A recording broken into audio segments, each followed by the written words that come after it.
শিয়ালগুলো ডাকতে ডাকতে তাদের কাছে চলে আসছে। এক সময় দূরে 2-3 বার গুড়ুম গুড়ুম করে বন্দুকের শব্দ হলো। কিসের যেন একটা শোরগোল উঠল। এসব কিছুতে ঠাকুমনির সর্বাঙ্গে ভয়ের কাঁটা দেখাল। সাহেবদের বাড়ির বাগানে শেয়াল ঢুকে পড়লে সাহেবরা জানলা দিয়ে বন্দুক চালায়। 2-একটা শেয়াল মরলে উল্লাসের ধুম পড়ে যায়। জল জল করে ছেলে মেয়ে দুটো বেশ কিছুক্ষণ কাতরে একসময় ক্লান্ত হয়ে পড়ল।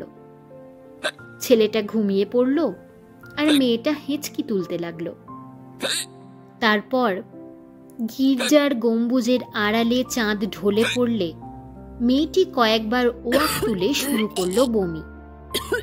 ঠাকুমনি তাড়াতাড়ি মেয়ের মুখ চাপা দিল নিজের হাতে, কিন্তু ওতে ভেদ বমি থামে না। এর নাম ওলা ওঠা।